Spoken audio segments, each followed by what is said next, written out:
नमस्कार दोस्तों, तूली the blogger में आप सबका फिर से स्वागत है। दोस्तों आज की इस वीडियो में मैं आप लोगों को बताने वाली हूँ कि ये छोटा सा काम यानी पानी में बाल, नाखून और दीपक की जो बत्ती होती है उसे क्यों नहीं लगाना चाहिए या फिर उससे बचना चाहिए, इन सारी चीज़ों को पानी में अगर ये आपको दिखे तो। क्योंकि आज जो मैं बताऊंगी ये शायद कभी कभी आपसे ये गलतियां हो जाती हैं, तो इससे आपको दोष लग सकता है, साथ में आपकी पूजा जो है वो स्वीकार नहीं हो सकती है। तो इसलिए ये वीडियो को अंत तक देखिएगा क्योंकि बहुत उपयोगी और बहुत अच्छी जानकारी देने वाली हूँ, जिसे जानकर आप भी सहमत तो होंगे ही और साथ में आप पूजा का विशेष ध्यान रखेंगे। तो वो सारी चीजें बताने वाले हूँ, लेकिन हमेशा की तरह चैनल को सब्सक्राइब कीजिए, बेल बटन को दबाइए। वीडियोस अच्छी लगती है तो लाइक, शेयर और कमेंट करना बिल्कुल भी मत भूलिए। आगे बढ़ते हैं दोस्तों। पूजा पाठ हम सभी करते हैं, हम जितना हो सके हमसे हम उतना जरूर करते हैं। ईश्वर से भक्ति करते हैं, ईश्वर से प्रेम करते हैं, ईश्वर के पसंदीदा भोग लगाते हैं, उनकी सेवा करते हैं। तो क्या आपको मालूम है कि कुछ गलतियां अगर हम कर देते हैं तो वो पूजा एक्सेप्ट नहीं होती है, बल्कि उसका दोष हमें लग जाता है। ठीक है, तो ये गलतियों को मत दोहराइएगा और मैं आज जो बता रही हूँ इस चीजों का ध्यान रखिएगा। सबसे पहली चीज है, आप अगर ईश्वर को भोग लगाते हैं तो उस पर नाखून नहीं टच होना चाहिए। आपके नाखून यानी कभी कभी क्या होता है कि हम ग्लास दे रहे होते हैं तो उसमें ये उंगली डूब जाती है या फिर किसी ना किसी प्रकार से नाखून पानी में लग जाता है। तो नाखून अगर पानी में लग जाता है तो वो ईश्वर के पास वो स्वीकार योग्य नहीं होता है, वो वहीं पर नष्ट हो जाता है। यानी वो आप नहीं चढ़ाना एक ही हो जाता है, क्योंकि उसमें आपके नाखून लग गए हैं। तो नाखून का अर्थ होता है कि नाखून क्यों नहीं एक्सेप्टेबल होता है अगर पानी में नाखून लग जाता है, क्योंकि नाखून के अंदर कुछ मैल रह ही जाते हैं। आप नहाते बहुत अच्छे से हैं, आप सब कुछ साफ सफाई से करते हैं, लेकिन नाखून के अंदर मैल रह ही जाता है।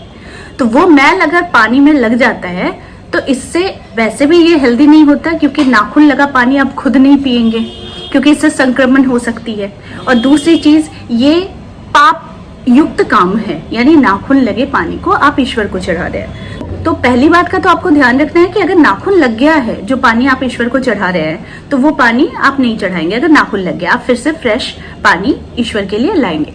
दूसरी बात, मानिए उस पानी में बाल गिर गए हों, आप जो भोग चढ़ा रहे हैं उसमें बाल गिर गए हों, वो भी निषिद्ध होता है, वो भी एक्सेप्टेबल नहीं होता है। यानी इससे आप पाप ही ग्रहण करते हैं, आपको पुण्य नहीं मिलता है, तो वो पूजा भी आपका वहीं पर नष्ट हो जाता है। ठीक है, तो बाल नहीं, किसी भी तौर पर जिस भोग को आप चढ़ा रहे हैं, जिस पानी को आप दे रहे हैं, उसमें बाल नहीं होना चाहिए।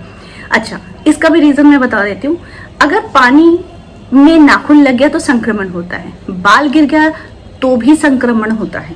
ठीक है, तो ये नॉर्मल लाइफ में अगर आपके खाने में बाल दिख जाए तो क्या आप खाना खाएंगे? तो वैसे ही ईश्वर को भी हम वैसे ही खाना या फिर भोग परोसना चाहिए जैसा हम खुद ग्रहण करते हैं।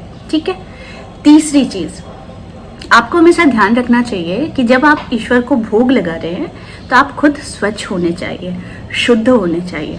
अच्छा, अब बहुत सारे लोगों की आदत होती है कि कोई आपके घर के मंदिर को उसे प्रसाद चढ़ाना है, तो वो बाहर से पूरी दुनिया घूमकर आया और मिठाई की दुकान से मिठाई लेकर आया और आपके ईश्वर को जाके सीधे टच करके उसने वहीं पर मंदिर पे रख दिया।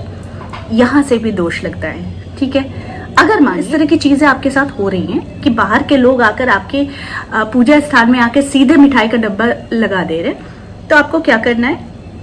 आप मना तो नहीं कर सकते क्योंकि वो बड़े प्रेम से ला रहे हैं, तो आपको क्या करना है कि उन्हें 2 मिनट खड़े कर देना है और आपको गंगा जल छिड़क देना है। उसके बाद ही वो जो मिठाई लाए हैं या फिर जो भी वो चढ़ाने के लिए लाए हैं आपके ईश्वर के लिए, फिर ही आप अपने ईश्वर को चढ़ाइएगा। ठीक है, अब एक और खास बात, जो इंसान ला रहा है वो अपनी भक्ति भाव से ही ला रहा है, लेकिन आपके ईश्वर को आपके नाम और गोत्र से ही आपने पूजा किया है, तो आप कोशिश कीजिएगा कि उनकी लाई हुई मिठाई, उनकी लाई हुई फल, उनके चढ़ाए जाने के जो भी सामान है वो आपके हाथों से ही चढ़ना चाहिए। ठीक है, नाम उनका होगा, गोत्र उनका होगा, लेकिन उनके चढ़ाई गई चीज़ों में हाथ आपका लगना चाहिए। ठीक है, ये आपके घर के पूजा के लिए मैं कह रही हूँ। अब तो ये तो सारे 3 चीज़ें हो गई। इन बातों का ध्यान रखना है। चौथी चीज, अक्सर देखा जाता है कि जिस लोटे का आप उपयोग कर रहे हैं पूजा स्थान में, उससे हो सकता है आप सूर्य को भी जल चढ़ाते हैं, सूर्य देवता को, और उसी से आप हो सकता है कि घर के शिवलिंग को भी आप पानी चढ़ाते हैं। अब कभी कभी क्या होता है कि घर में जब हम दिया जलाते हैं तो वो जो दिया की बुझी हुई बत्ती होती है वो कलेक्ट करते करते करते करते कभी कभी उस लोटे में, उस पानी में गिर जाती है, जिसको हम लोग अनदेखा करते हैं। तो उस चीज का नहीं होना चाहिए कि उस पानी के जो लोटा आप पूजा स्थान पे रख रहे हैं वहां पर आपकी जली हुई बत्ती का कोई भी अंश भी उस लोटे में गिरा हुआ होना चाहिए। इससे भी आपकी पूजा जो है, उसका पूजा का फल जो है वो नष्ट हो जाता है, उस पूजा के फल का कोई भी वैल्यू नहीं रहता है। ठीक है, तो ये 4 चीजों का आपको ध्यान रखना है। अब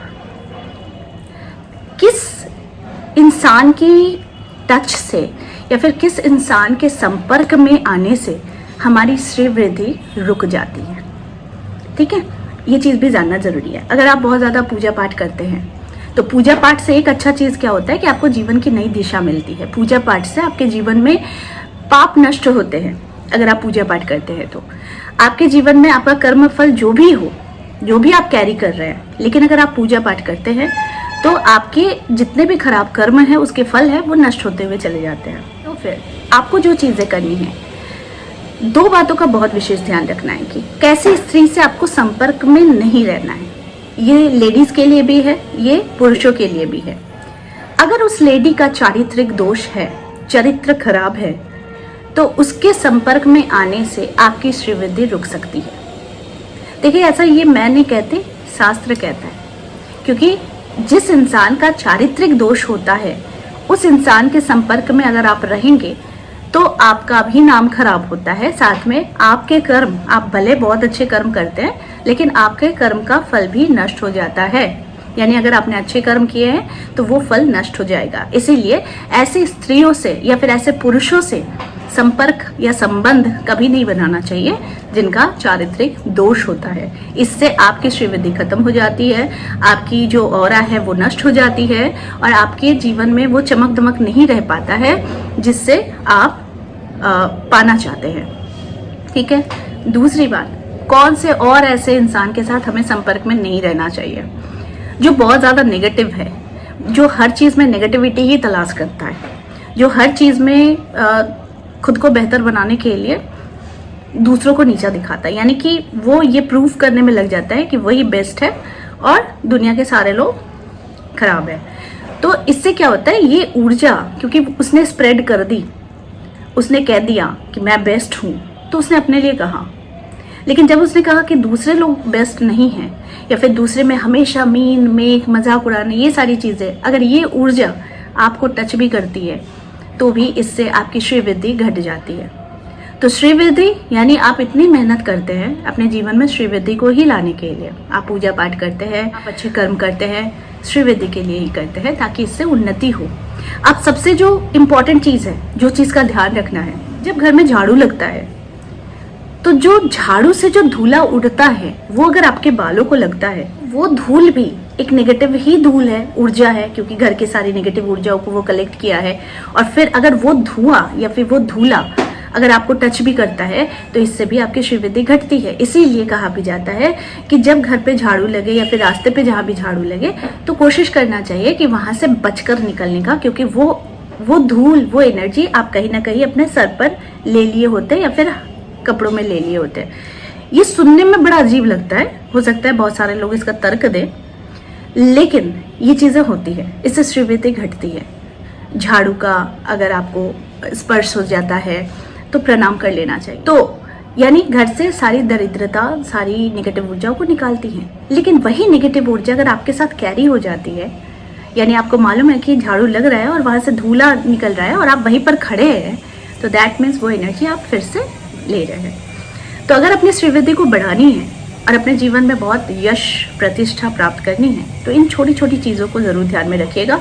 और अगर आप बहुत ज़्यादा स्पिरिचुअल है लेकिन ये छोटी छोटी गलतियाँ करते हैं तो फिर आपके जीवन में जो भी आप पूजा कर रहे हैं, जो भी श्री वृद्धि के लिए कर रहे हैं, वो बढ़ेगी नहीं बल्कि घट जाएगी। तो आई होप आज का वीडियो आप लोगों को अच्छा लगा होगा। इस तरह के वीडियोस मैं आप लोगों तक लाती रहूंगी। आज के लिए बस इतना ही, फिर मिलेंगे एक नए टॉपिक के साथ। तब तक के लिए आप सबको मेरा प्यार भरा नमस्कार।